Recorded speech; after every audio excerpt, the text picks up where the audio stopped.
Hello there. Toho has recently announced that they have big plans for the Godzilla franchise, that being an all-new project known as Godzilla World. This is most likely a branding move to further push the Godzilla IP, but also includes plans for a Godzilla Cinematic Universe. We've already had a slight taste of this in the form of their older kaiju films, as those frequently crossed over into Godzilla's movie series, with most of those standalone characters being later adopted into its franchise. So today, we're going to be looking at a possible timeline that Godzilla World could take, discussing what narrative choices they might make, which kaiju they could use, and the order this would all be released in. Fair warning, this isn't even speculation at this point. This is a personal, unrealistic take on what I think would work when it comes to adapting the best parts of Godzilla's history for modern audiences. So if you disagree, or have any other ideas about what Godzilla World could or should do, just let me know in the comments. This is just what I like to see done with the character, and other than the previous Godzilla movies, some other comics, and a plot point from the -0 trailer, nothing else is going to be a major factor here, including previous interviews or viable strategies to make the most at the box office. If you've seen any videos from the extremely underrated channel What If Kaiju, this will be a bit like that. So without any further ado, let's get into this. Enjoy! So firstly, pardon the quicker pace this time, I'm going to be bouncing from point to point in record time in an attempt to keep this under 20 minutes. So while the possibility of this new cinematic universe having a fresh start isn't entirely out of the question, I think we can pretty much all agree that it'll be based on -1. I both hate and love that, as it means more Godzilla, but would also mean less consistent tone and greater ease of dipping quality as opposed to a trilogy. However, I'm still rather faithful that most of the movies here will be good, because even though Toho hasn't been burned recently by poor decisions like other studios, they seem to have taken the right lessons from -1. What made that movie a phenomenon was its grounded take and emotional core, so I could easily see them doing a similar thing with their other characters. Making these movies resonate, despite not having immediate box office stars in the title, was how the MCU kicked off, and forming these characters to stand on their own instead of relying solely on empty nostalgia would be the best play here. Not least of all due to Western audiences not having that strong of a connection to these kaiju.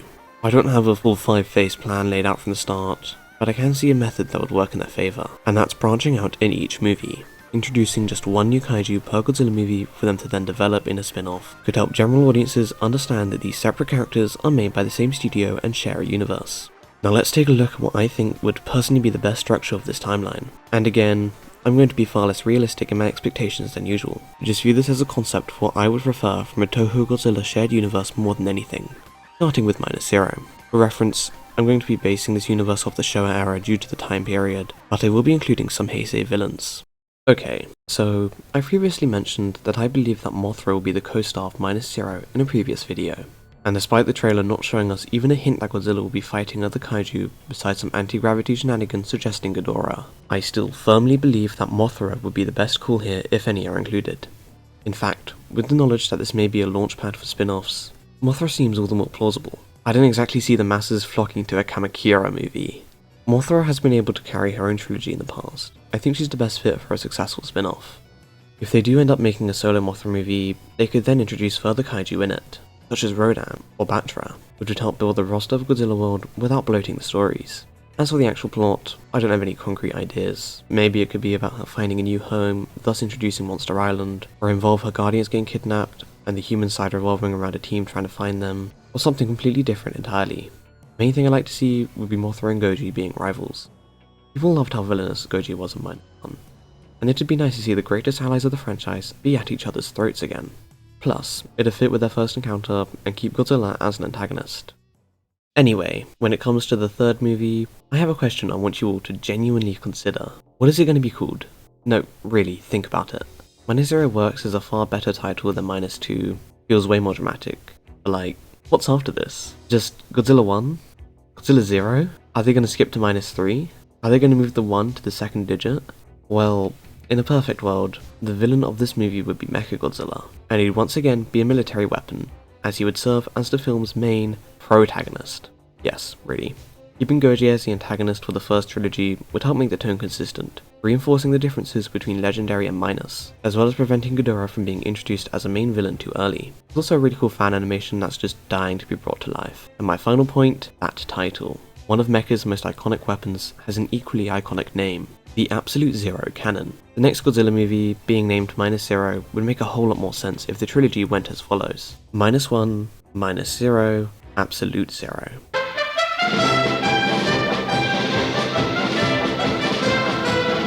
The only other thing that I think needs to happen is seeing both kaiju team up against an even bigger threat. The Half-Century War comic is an excellent read, and ends with Mecha summoning a black hole and teaming up with the G-Man to finally get rid of his most destructive villains. Or Mecha turns on him and both get destroyed. I'd love to see this finale in live action, especially if neither Godzillas end up dead. As for the big threat, I'd have the black hole summon King Ghidorah. Yes, hear me out. The movie follows humanity finally having enough of Godzilla and developing a permanent solution, MechaGodzilla, with the plan to lure Goji towards a miniature rift in space or something to permanently expel the beast. However, as they clash for a final time, instead of Godzilla going through the portal, something comes out, Ghidorah. To stop him, both monsters team up and send him back through, not killing him, but serving as a temporary solution. Both Gojis then gain a deeper respect for each other, and Godzilla goes dormant in the ocean or something.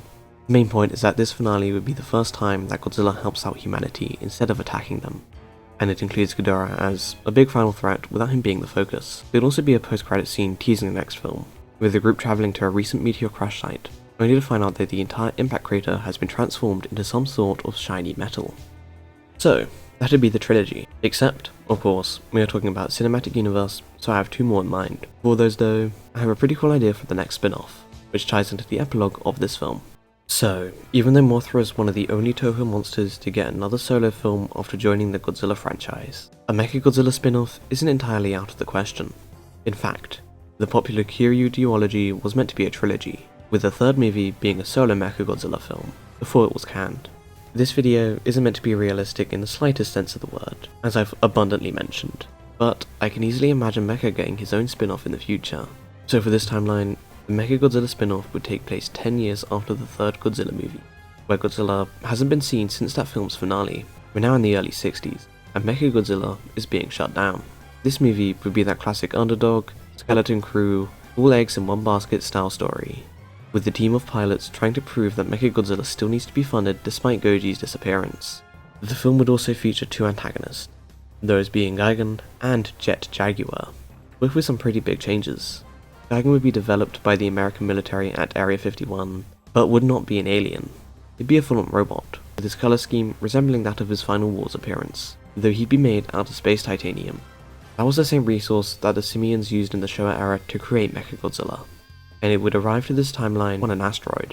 This asteroid would land on American soil, as seen in the last epilogue, and would be made into an alloy that the military uses in the creation of Gigan.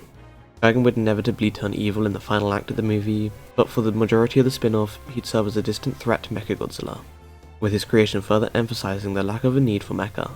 But Gigan's an American creation, so why would the Japanese government get rid of their main protector?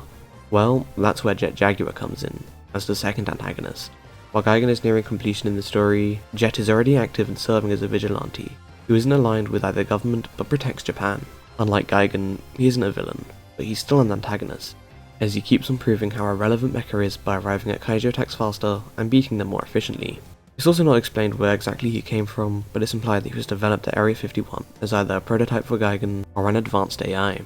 Anyway, the main film would revolve around MechaGodzilla being on its last legs of sorts, as the crew inside try to prove themselves better than Jet Jaguar and the upcoming Gigan project, with several co-stars appearing throughout, such as Angrius, Ibira, and Amanda. The final act would involve a piece of technology being stolen from Area 51 and activating, causing Gigan to wake up and go haywire, throwing Las Vegas in his attempts to find it. MechaGodzilla is deployed to stop him, and the two of them fight, with Jet Jaguar joining much later. Due to Jet being a bit of a loose cannon, as he's not reliable to help, and the Gigan program going berserk, the Japanese government renews funding in MechaGodzilla. Area 51 itself will contain a handful of small Easter eggs to classic Godzilla aliens, like the Simians, the M-Space Hunters, and even though they aren't technically aliens, references to the Seatopians and Futurians would also be present, though there wouldn't be any alien kaiju, and these civilizations would be long gone. The movie ends with a 5-year timeskip montage, throwing Mecha back in full action, until they stumble across a giant egg that's around 7 feet tall. An end credit scene also teases that the stolen technology didn't activate Gigan, he just instinctively tried to destroy it, despite it seeming to originate from Venus. It's also buried under the ruins of Vegas from the final battle, but its transmission has been received. Now as for the next trilogy of Godzilla movies, it would take place in the 70s, after a 20-year timeskip, as it'd act as the equivalent of the second phase of Godzilla World, with future spin-offs taking place in this time period. The main draw of this trilogy will be its overarching plot, where Godzilla starts to initially defend other kaiju, before eventually acting for humanity's benefit. The Minus trilogy had him as a villain through and through, but still left those seeds of teamwork and respect in the final battle to grow into this arc. So the fourth movie would start with baby Godzilla being hatched from that mysterious egg, thus awakening Godzilla from his slumber. The plot would then focus on Godzilla going from a bitter creature to an overprotective father as he warms up to baby Godzilla, who has a much stronger connection to humanity than his father. This ends up with baby being injured or captured by the villain of the movie, and Godzilla being powerless to help, relying on humanity to make a cure. He wouldn't go out of their way to get their help, but he would come to realize that coexistence is key. Another cryptic end credit scene reveals that Gigan is being rebuilt. As for that villain, I didn't really have a strong idea for what it could be, so maybe Hedorah? People, including the director of -1, want to see a modern version of that kaiju with the advancements of visual effects only recently catching up to the original design's intent, and I don't know, maybe it could poison baby in some way. But again, for the next movie to work, no extraterrestrial threats must show up, meaning that Hedorah would be made from the fault of humanity alone. That would clash with Godzilla getting along with them better, but removing that pollution part of Hedorah's characters would be like removing him entirely. Regardless of the villain, they will survive this movie. As the next one will explain why no aliens have shown up yet. The fifth movie would be called Destroy All Monsters, and it would finally entail the arrival of Ghidorah. We got a taste of him in the third one, but this movie would mark him taking the spotlight. This version would be at least 3 times the size of Godzilla, larger than any other kaiju. Destroy All Monsters, much like its namesake, would involve all of the spin-offs and main movies coming together to fight off Ghidorah, with the other kaiju in it including, bare minimum, Godzilla, Mothra, MechaGodzilla, Rodan, Baby Godzilla, Angrius, Gigan, Jet Jaguar, as well as any other kaiju that appeared beforehand. Gigan would be rebuilt from Earth metals, resembling his Showa color scheme this time, and Ghidorah would have found the Earth due to the signal sent from the end of the MechaGodzilla spin-off. Being an alien, Ghidorah would help unite all the terrestrial monsters to work together, with both Mothra and Godzilla fighting him at the same time, a while after Ghidorah makes landfall somewhere in Nevada. After they both fail to stop him, Mothra goes off to recruit the other monsters, while Goji heads for Japan, travelling to MechaGodzilla HQ and standing outside, doing nothing but waiting. We'll put a pin in this for now. Humanity understands that he's asking for their help, and it's revealed that the weird metal thing in the Mecha spin-off was a satellite, a distress call from the Xylians. In this timeline, they are an ancient race of aliens whose weapons resulted in an unfortunate consequence like Godzilla. Ghidorah wants to zero then scorch their planet, and search for other planets to drive to extinction in its rage, which is why all the other alien species have been destroyed. Both Gojis team up again to stop Ghidorah, with the help of Mothra and every other monster currently introduced, and they finally manage to defeat him, with Godzilla absorbing Ghidorah's power to become King Godzilla. An all-new form with yellow dorsal plates, large horns, and a Space Godzilla-esque crown. This form cements Godzilla as the king of the monsters, even if he isn't as agreeable as legendary or Showa Goji. Godzilla can't talk or send an email to the G-Force. This is how I would approach him asking for humanity's aid. Goji getting defeated by a foe, remembering that humanity helped him beat that foe last time, and going to where the ally is would help make him expressive while not human, keeping his arc of becoming a hero less jarring as he showcases problem solving but not outright communication. Now, at the very start I mentioned that this series is based on the Showa era, and quite possibly my favourite aspect of that was the gradual, drawn out arc of Godzilla going from a pained creature to a vengeful beast, to a reluctant protector, to an overprotective father, to becoming a heroic guardian of Earth. You might have noticed that each of those points correlates with this movie plan. Mild side tangent, -1 isn't like Shin Godzilla, or his very first adaptation. While he is in constant pain, it's not agony. He doesn't lash out just because he hurts, but because he's angry. He's got a grudge, and doesn't want to be hurt again. I personally see his behaviour in that film as him accepting that he's an abhorrent monstrosity now, and taking it out on those who made him that way. But that doesn't put him in the right. He's malicious. He's unreasonable. He's downright cruel. He can't let go of his spite and malice, and wants everyone to feel his rage one way or another. Anyway, time to put that genie back in the bottle. I will talk about -1 further at a distant future date. Point being that in that movie, he is a painted creature, like his first appearance. -0 seems to have him going to the States, taking revenge on the people who hurt him. My proposal for Absolute Zero's climax involves him teaming up with humanity despite his hatred for them, as a reluctant protector. Then he adopts Baby Godzilla, and starts to fight for others as an overprotective father. And in this Destroy All Monsters remake, he outright requests humanity's help in defeating King Ghidorah, accepting his role as a heroic guardian of Earth, the apex kaiju, King Godzilla. So there we go. He's had his full arc, the audience has been able to appreciate his character and absorb his story, and he's finally defeated the big bad. That's how I'd end this, with Godzilla being made into the ultimate hero. Except, of course, this is a trilogy, and there's a key part of Godzilla's story that's missing: his sacrifice and mankind's hubris. The sixth film would introduce Destroyer, but his origins would be rather different. As there's no Oxygen Destroyer in this timeline, I've instead included traits of 3 other kaiju to give him a fresh coat of paint. So for Destroyer to keep the stakes and themes of his original appearance, he's going to be an interdimensional anomaly in the 6th movie.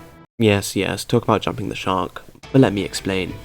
This anomaly would take the form of a small, crab-like being, but would be far more powerful than anything in the universe, as it would be taking attributes from both Shin Godzilla and Godzilla Ultima, evolving continuously as reality itself starts to bend around Destroyer in order to even allow this almost eldritch interpretation of him to exist. Destroyer wouldn't just want to destroy Godzilla, he would want to reshape the entire universe to suit his form, which is a tad dramatic, but I think fits with his character, especially due to how he even got here in the first place. In Godzilla vs MechaGodzilla, the rival monster is formed due to an experimental antimatter black hole, and same with this version of Destroyer. He initially wouldn't have a form, as he exists outside this universe, but after the black hole weapon from Absolute Zero is created, he uses the temporary rift to take the form of a small, red, crustacean-esque creature, gradually evolving to being able to move around. From there, he would evolve further as reality started to break, with previously unobtainable evolutions becoming tangible. But he would reach a limit fast. He needs a different creature to stabilize himself and evolve from, and so he sets his sight on Godzilla. For the past 20-ish years, Destroyer had been evolving from a molecular level until he was finally large enough to move, which is why he didn't show up in the last 3 movies. After he encounters Godzilla and absorbs his DNA, his evolutions become far more rapid, and he starts to combine his red form with Godzilla's blue radiation, which is why his Oxygen Destroyer beam is purple. On top of that, his armor itself would become more purple to resemble that of MechaGodzilla, and his attack on Godzilla wouldn't be without consequences. He would warp his energy levels to such an extent that he goes into meltdown, thus achieving his burning form. If he isn't destroyed, he will go nuclear, with a blast radius spanning thousands of miles. The context behind Destroyer's backstory would be the crux of the first half of the film, as the main characters race to find a way to defeat him. I'm not a poet, but there is a flaw with the stakes being this high that I'm not too happy about, as the original movie had an interesting dynamic of which kaiju should win. If Destroyer won, Godzilla wouldn't destroy the world upon death, but Destroyer might still end up achieving that later down the line if he doesn't lose. That's not that present when one of the kaiju will fundamentally change how the universe works if he isn't put down. But you know the drill.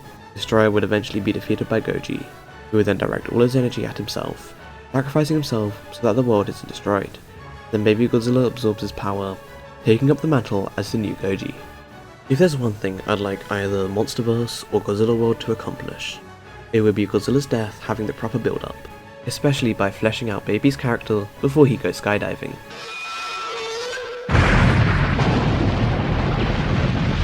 I'm very worried that they'll kill off Godzilla in the Monsterverse too soon before they even try to make him reasonable again.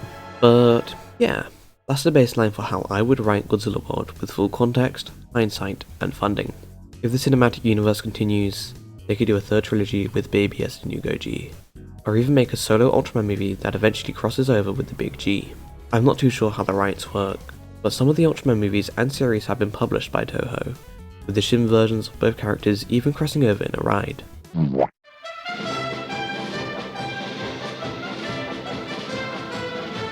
I'd really want this to happen for purely selfish reasons. I didn't care about Godzilla in the slightest when Skull Island came out, so I was indifferent to one of the most insane reveals in his recent history. So I'd like a chance to experience that. Though due to Monarch Season 2 wrapping up on Skull Island, I did rewatch that movie recently, just before recording. Is that a monkey? And not only is it insanely obvious that it takes place in the same universe as Godzilla, the only other big reveal, that being classic Toho monsters returning, is spoiled by the credits themselves not 10 seconds before the scene actually occurs. I mean, at the very least they could have had those rights appear after the scene so the big reveal could still be in there, but if anybody's paying attention while they were watching this for the first time, they just get the super obvious block of text that says Ghidorah, Mothra and Godzilla all copyrighted by Toho. Baffling why they did that. I'm not gonna lie to you, that's pretty much the only reason why I'm even mentioning an Ultraman crossover movie, besides seeing them both clash on the big screen. To wrap up some loose ends that I still want to discuss but aren't worth being in their own video, there was a strong emphasis on anime in the press release, but don't get your hopes up for a genuine adaptation of the franchise. They mentioned how Godzilla is now an actor of sorts in reference to how he brings short-term success but not long-term interest in other media appearances. I'm assuming that thinking applies to anime. Toho does have a hand in Jujutsu Kaisen, rather fittingly Kaiju no 8, and the horror, My Hero Academia. I'm never mentioning that last one ever again, by the way. So I assume that Godzilla will have a crossover episode or two with some of these anime, but his solo series will still be bizarre. I don't know that much about anime, so go watch some other videos by more talented people if you want to learn more. Oh, one final thing. In that press release, there was a plush of a certain character. So that obviously means that we are getting Chibi Godzilla the movie very soon. I know exactly how they will do it, with Jack Black as Chibi Goji being isekai'd into a brand new world and having to save Monster Island. It'll have The Rock as Godzilla since he legally can't lose his battles, Keegan-Michael Key as Chibi Mothra, Timothy Chalamet as Chibi Ghidorah, and as for Chibi MechaGodzilla, there's someone on the tip of my tongue, but I can't really recall them right now. Anyway, since he's played by Jack Black, have Chibi Godzilla sing a song about wanting to hug his dad or be a big monster or something, and give Robert Downey Jr. a third private jet or whatever to play Destroyer, since we all know Destroyer gets along perfectly with children. I'm waiting with bated breath. Please drop the trailer soon. But anyways, that's it for this video. Sorry for the large wait in between uploads. This one went through enough trials to rival Odysseus, including but not limited to being written after I had already completed a large majority of the script for my MechaGodzilla 2 review, me experimenting with my recording setup, which then led to most of the audio being fuzzy and cutting out as you've probably noticed, me catching a cold for a couple days, as well as my Wi-Fi cutting out for 2 whole weeks.